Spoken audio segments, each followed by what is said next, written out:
Good afternoon, ladies and gentlemen.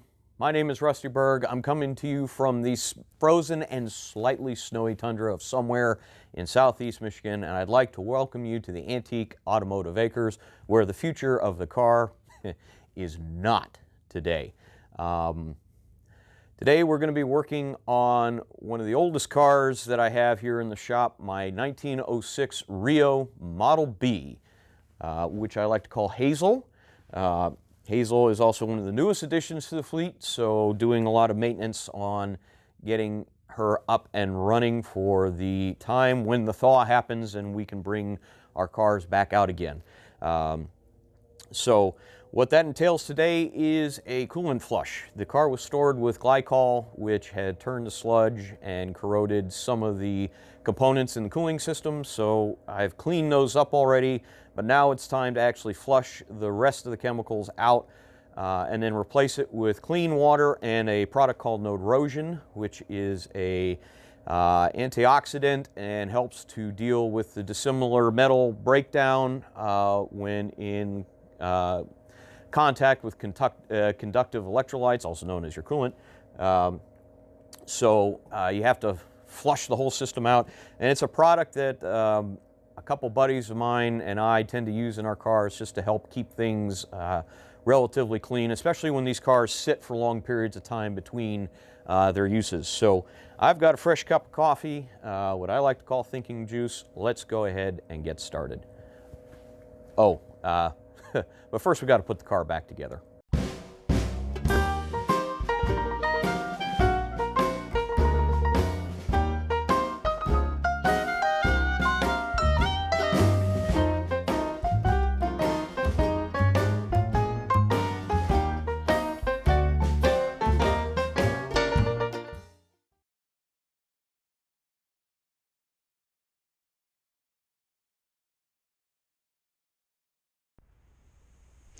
So I went ahead and deployed my handheld camera, so might not be the best technology, but we'll give it a go. So again, this is my Reo 1906 Model B, and for those who don't recognize the nameplate, it's not quite surprising.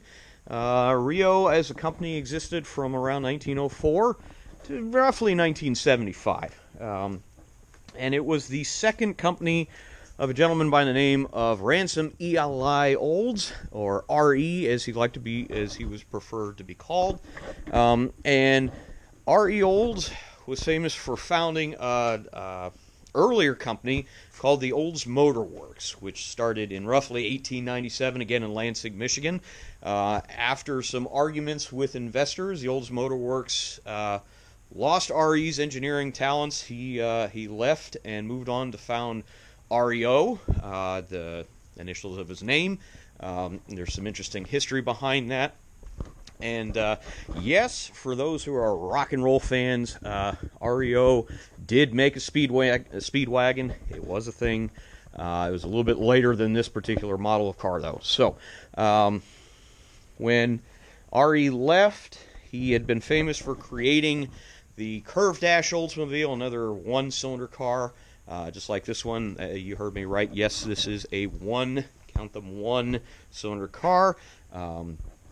And RE was also famous for pioneering the concept of the moving assembly line, something's usually attributed to Henry Ford.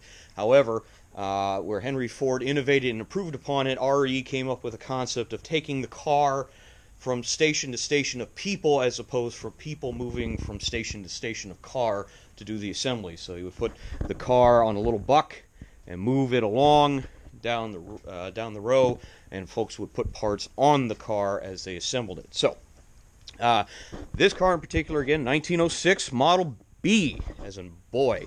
It also means it's got one cylinder. And you can see that particular one-cylinder engine right down in here. Of course, I need to grab a light. Where did I put it?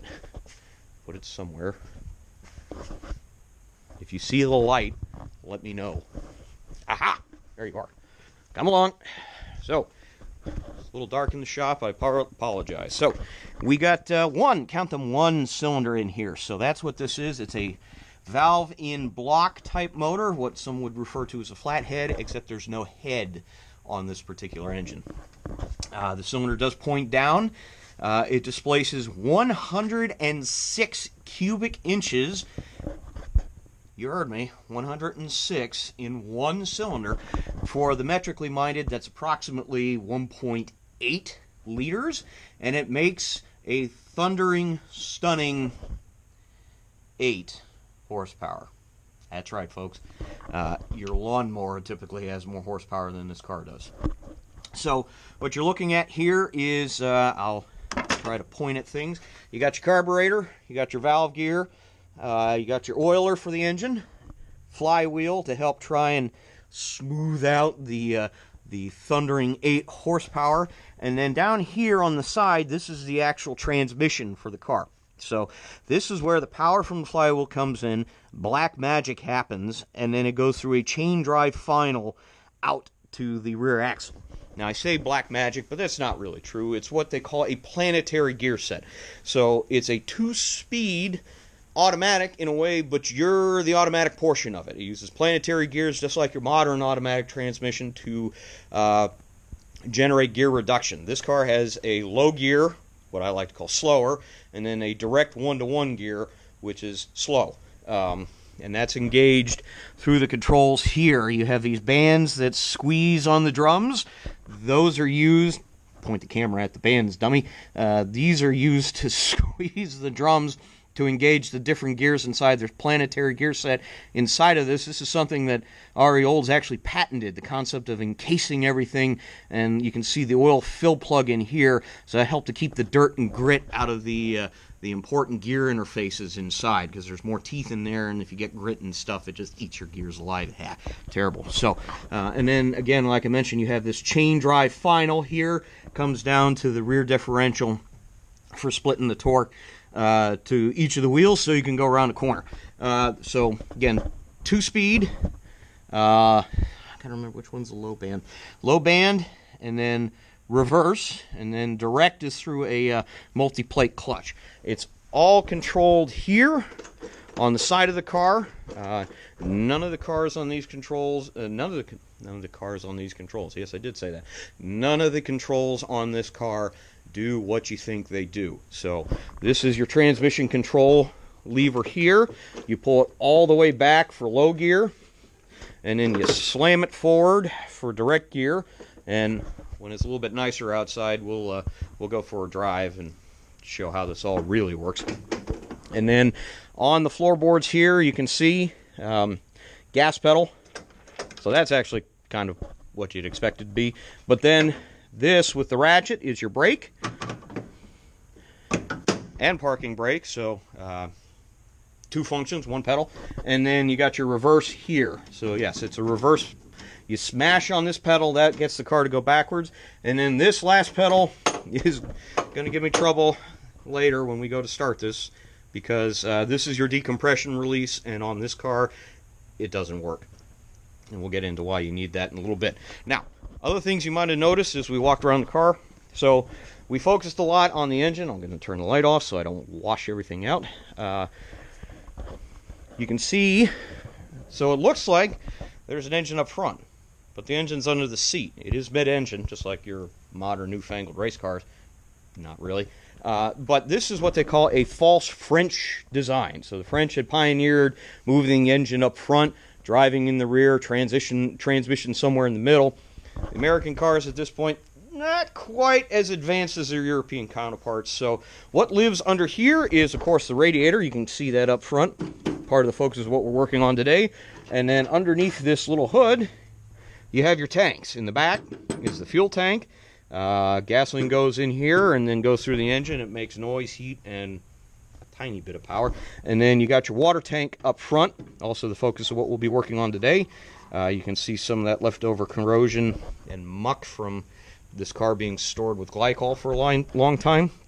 And then you can barely make it out on the side here, but this is where the batteries were stored for the ignition system. This car has really no electrics on it other than the ignition system to generate the spark to ignite the fuel-air mixture. So your headlights up front are kerosene powered, as is your tail light, which is not mounted on the car right now. That's another project. You can kind of see that right here also a kerosene lantern. So you have your ignition coil box on the firewall here. This is a later addition, and it's a great helpful thing that we'll get into today. This car has been retrofitted with a starter generator. That's what all, grab the light dummy so you guys can see, that's what all this equipment here is on top. That's a starter generator from a Cub Cadet lawnmower.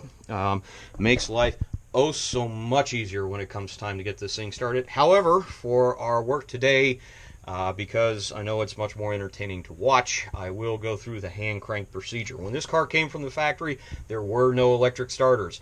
There were other kinds of starting systems. This car didn't have it. So this car, you start with a hand crank. And we'll go through the procedure and why it was not a fun process to go through. So, now, other work that needs to happen today, we need to get this car back together again. So you see here on the back, this car is what they call a 4-passenger runabout. So this is the back half of the car. You take it off to get access to the back side of the engine, where I had to go through and clean all these cooling pipes out. Now again, if I had the light, you guys could actually see. I put it somewhere. Where did I put it? There it is.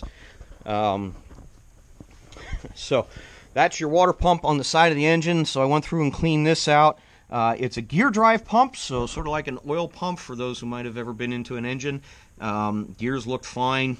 Actually, were surprisingly clean for the sludge I drained out of the radiator of this thing. But so that pumps the coolant through the engine. You can kind of see the fitting up front if I pointed the camera in the right direction, and then runs up to the front where the radiator is to reject the heat. So when you do work on the back of the engine, it's actually easier to take the body apart so you can get into things here and do work on it. So step one today will be to put that body back onto this car, and then we'll get into the flushing process and getting it started.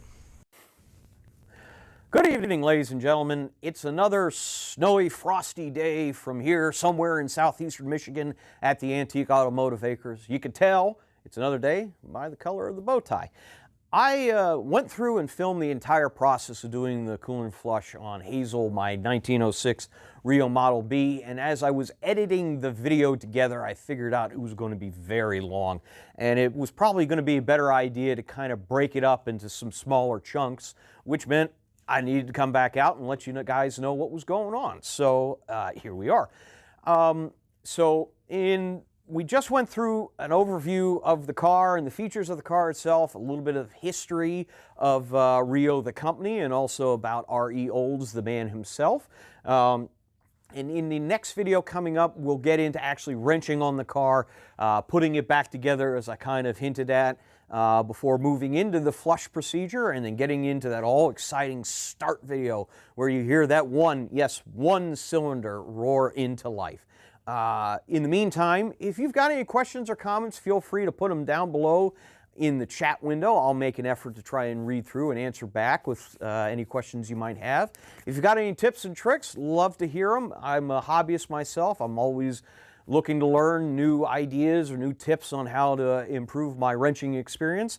And also, if you like the video, this is my first time putting this together, but if you enjoyed it and want to see some more, maybe like or subscribe to my channel, go ahead and hit that little bell icon there. I've heard that does some YouTube black magic thing with the analytics. And maybe we can keep this Antique Automotive Acres thing going along. Also, if you saw something in the video that you have some questions about or want to see more of, let me know again down in the chat window and maybe we could put something together. So stay tuned for the next video where we start working on the car. And in the meantime, I appreciate you watching. Thank you very much, and have a good evening.